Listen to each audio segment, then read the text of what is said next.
Fala pessoal, tudo bom? 2020 acabou, pandemia ainda está rolando aí, né? 2020 foi um ano complicado, a gente não teve uma frequência muito grande dos vídeos, não como eu planejei, né? Janeiro a gente começou, janeiro, fevereiro, março, sempre naquele pique, um vídeo por semana, depois com a pandemia tudo mudou, né?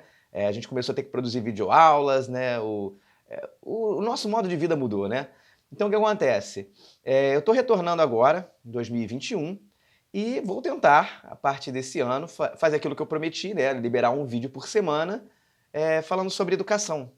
Até então, nós publicamos aqui 10 vídeos nos quais eu li reportagens, textos, né? E discuti um pouquinho sobre alguns parâmetros da educação global que devem mudar, que precisam mudar. Esses parâmetros serviram de base para construir esse projeto que eu chamei de Projeto Colutos, né? Do Instituto Colutos. E aí, quando você é realmente interessado na educação, como eu julgo que eu sou, a gente começa a problematizar as questões, a gente começa a tentar idealizar o que seria uma educação perfeita, né? E aí, nessas divagações filosóficas, eu comecei a pensar o seguinte: o que seria uma educação perfeita? E aí, aquela história, né? Educação, cada um vai ter uma visão diferente sobre ela, né? Algumas pessoas vão achar que tem que ser mais de um jeito, outras pessoas vão achar que tem que ser mais de outro jeito, né? E cada um tem os seus porquês, suas bases filosóficas, ideológicas, né? O seu raciocínio lógico em cima daquilo. Eu não estou aqui para discutir isso nesse momento, estou para apresentar a minha visão. Então, dentro desse conceito, eu comecei a pensar que tipo de educação seria considerada perfeita, né, para todo mundo. Uma educação perfeita, ao meu ver, seria aquela que transformaria o mundo num lugar perfeito, né? Eu acho que a educação está aí para transformar o mundo, para melhorar o mundo. Só que para eu construir esse mundo perfeito, né, eu comecei a idealizar o que seria um mundo perfeito.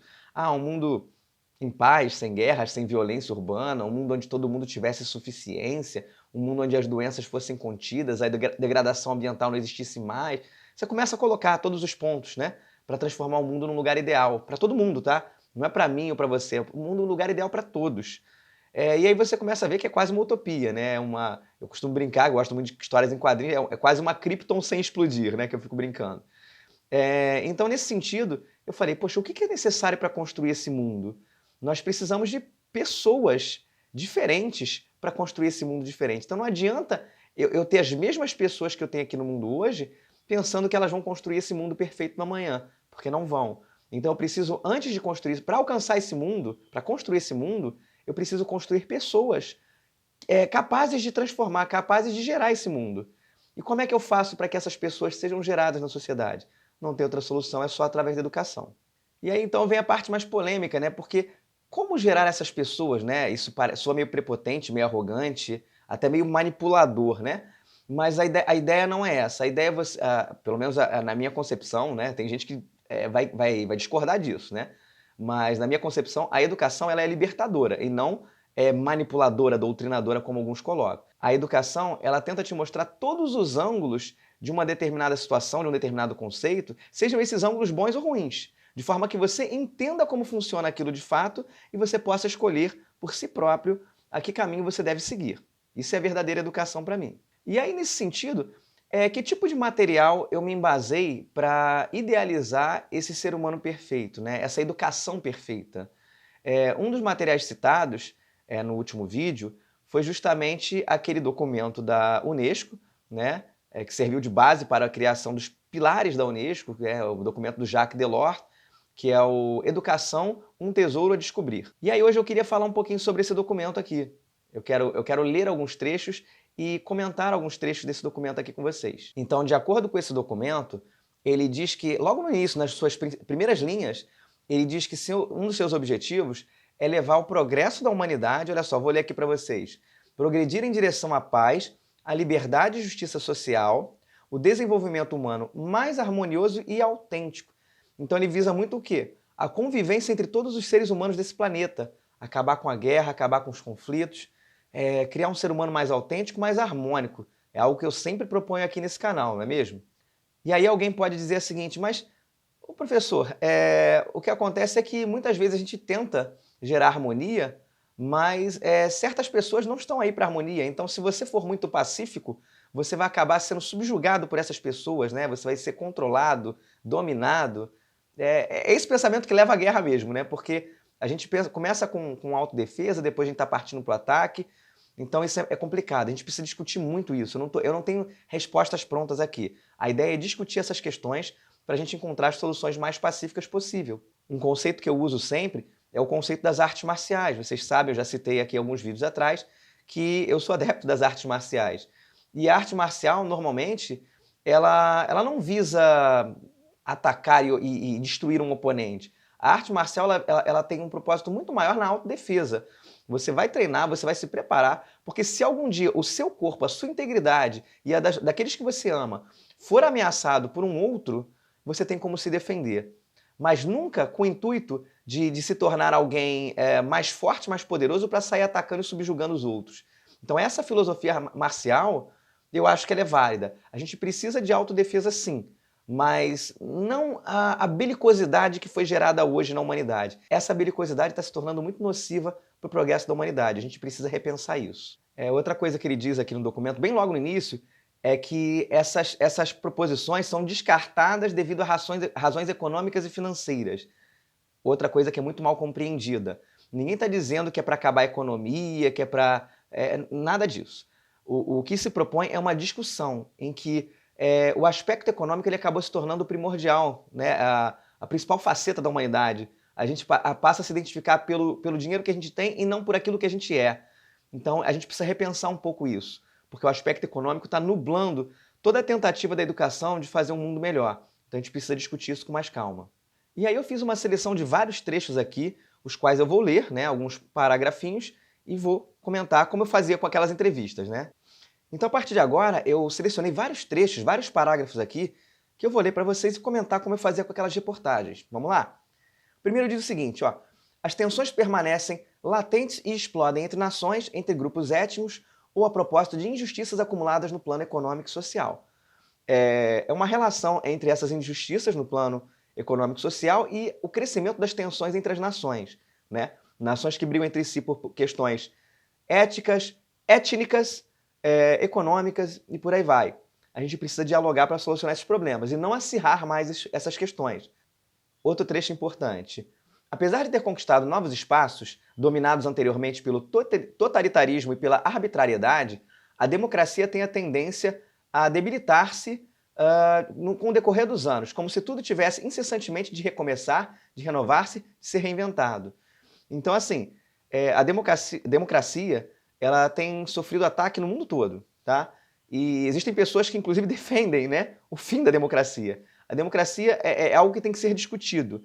Ela pode não ser perfeita, ela pode ter falhas, e tem. Essas falhas devem ser discutidas, mas a democracia foi uma das melhores invenções da humanidade no âmbito da política. Se não fosse a democracia, nós poderíamos hoje estar todos à mercê de regimes totalitários e arbitrários, ok? Vamos lá, para outro ponto. A tensão entre a tradição e modernidade está relacionada com a mesma problemática. Adaptar-se sem negar a si mesmo, construir sua autonomia em dialética com a liberdade e evolução do outro, além de manter o controle e o progresso científico. Com esse espírito é que se deve enfrentar o desafio das novas tecnologias da informação. Olha aí, modernidade versus o tradicionalismo, né? Hoje a gente discute isso bastante no âmbito da política, né? Você tem pessoas que se consideram mais conservadoras, né?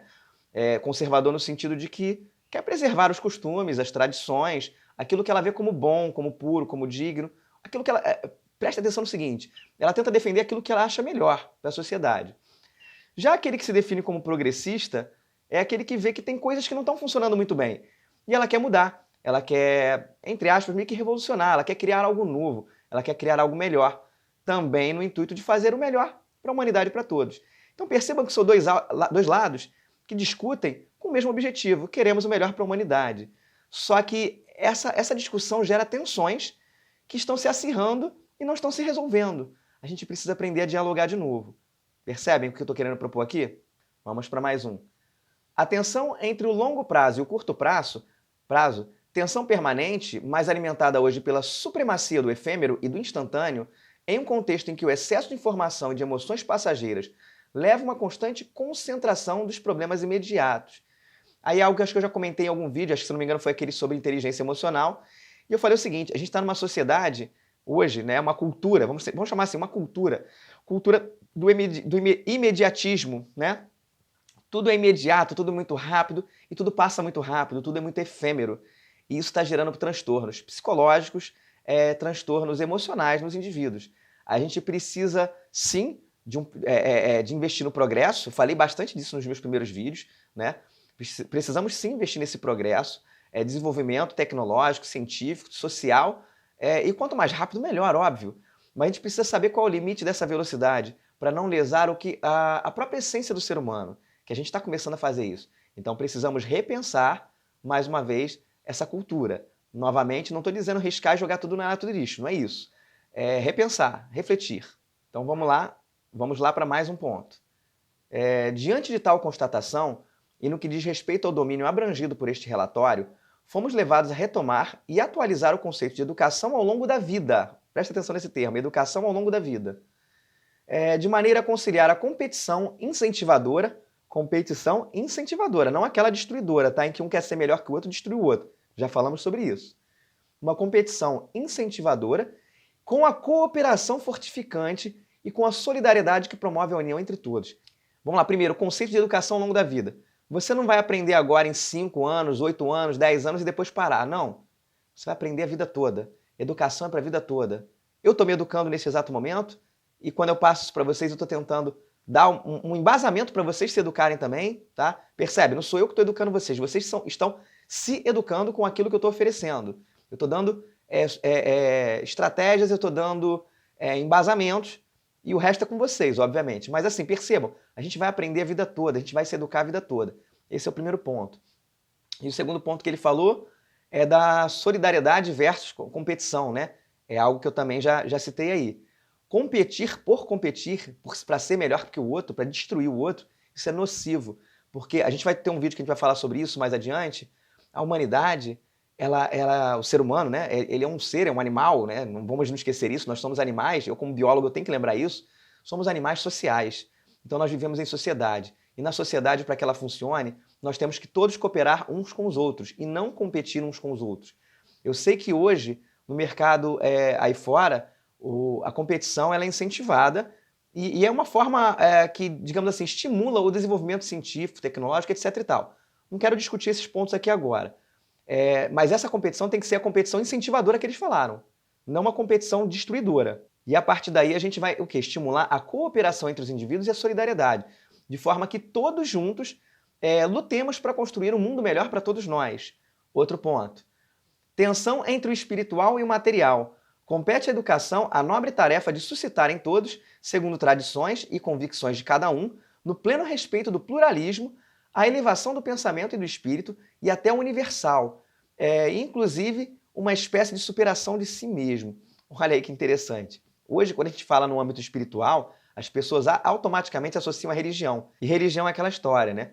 Cada um tem a sua, muitas vezes elas são contraditórias, todo mundo tem certeza daquilo que acredita, e aí começam as competições. Olha a competição destruidora muitas vezes, né? Porque se eu acredito que a minha religião é a certa e a sua está atrapalhando o desenvolvimento da humanidade segundo a minha religião, eu tenho que destruir você para que a minha religião prospere.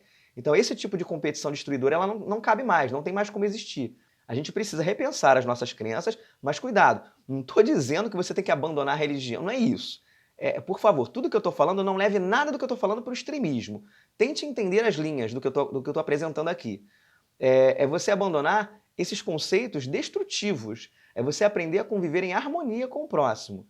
Então, nesse sentido, existem conceitos que perpassam por todas as religiões, que é o conceito de espiritualidade que ele está levando ali, tá? Vou repetir aqui, né? É um pensamento universal e de superação de si mesmo. Ou seja, se você, através da sua religião, está pensando em se tornar alguém melhor e fazer do mundo um lugar melhor, e se todas as outras religiões pensam a mesma coisa, o mundo tende a se tornar um lugar melhor.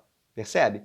Mas eu volto a dizer, quando ele propõe aqui na educação, nesse artigo aqui, ele propõe que a educação ajude a fazer isso, ela não pode tomar partido de religião nenhuma, percebe? Porque se ela toma partido de uma religião, automaticamente ela está negando as outras.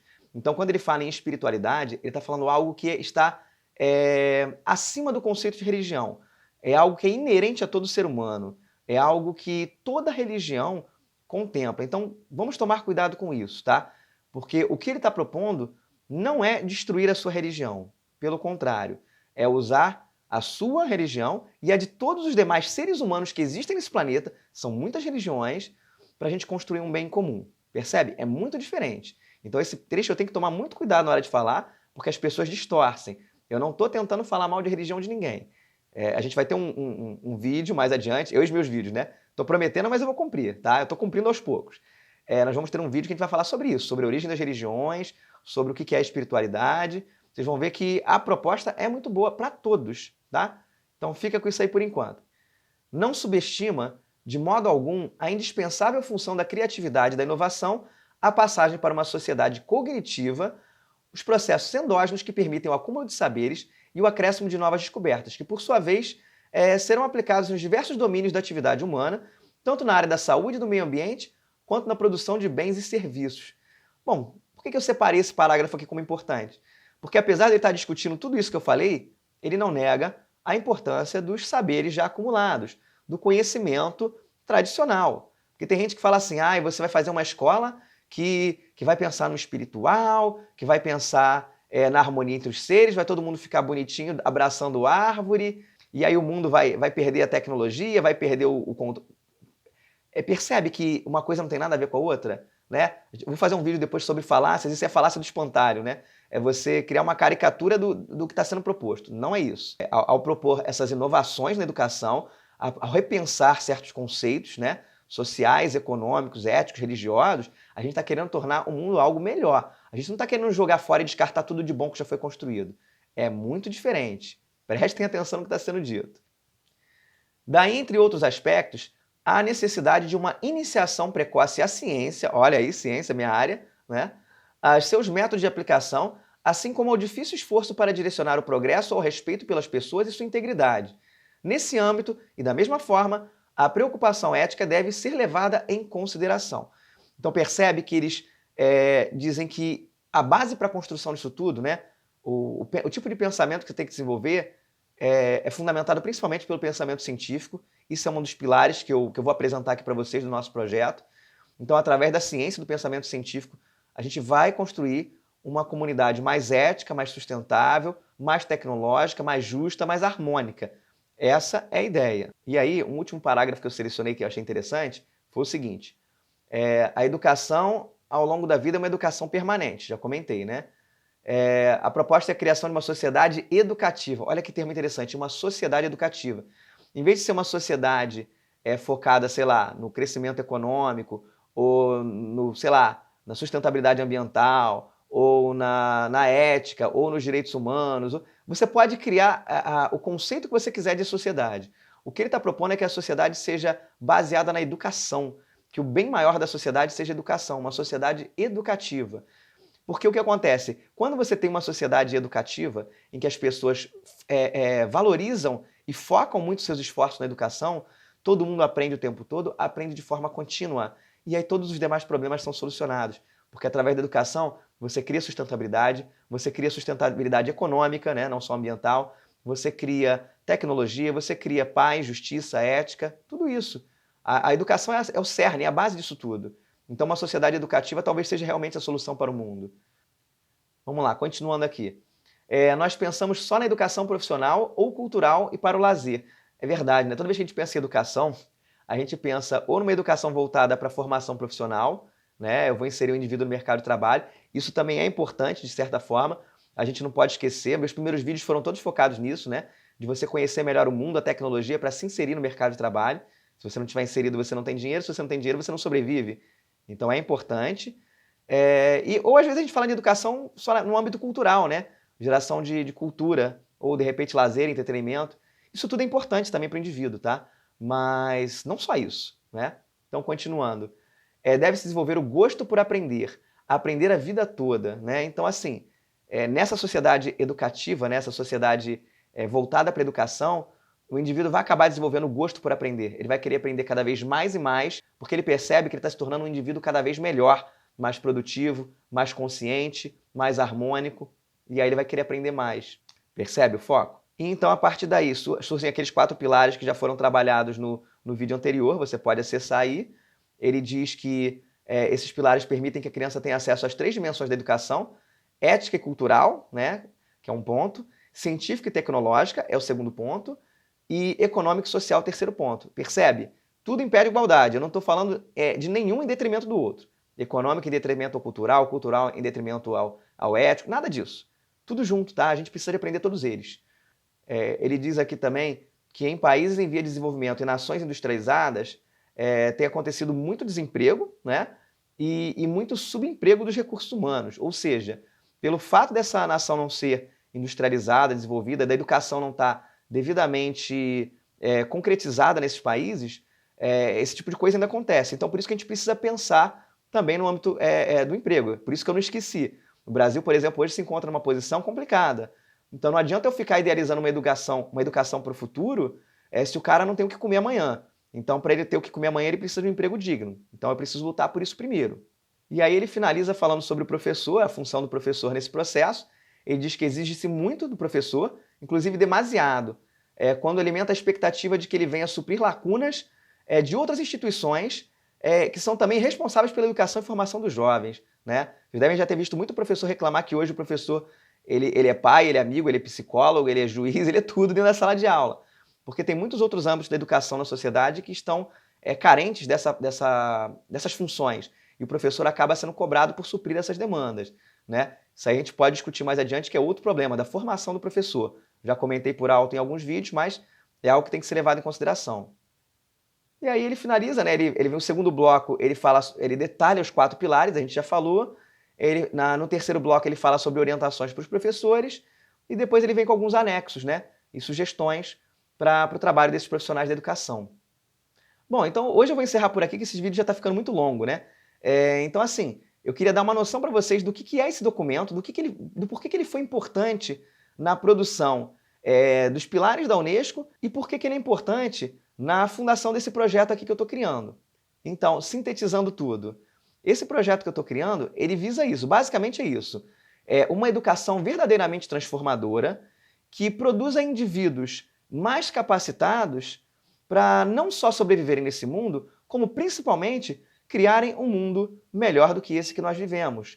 Para a gente alcançar esse mundo que todo mundo acha que é uma utopia, um mundo harmônico, ético, sustentável para todo mundo, a gente precisa primeiro gerar esse ser humano. Então essa é a nossa proposta aqui. Eu vou dar bases, eu vou dar conhecimentos para que vocês, junto comigo, ajudem a transformar a sociedade, né? Sejam vocês pais que querem educar os seus filhos, sejam vocês outros educadores que querem melhorar sua competência dentro da sala de aula, tá bom? Então vou ficar por aqui. Um grande abraço para vocês e até o nosso próximo vídeo. Estou trazendo muita coisa interessante aí para vocês, tá? Tchau, tchau. Valeu!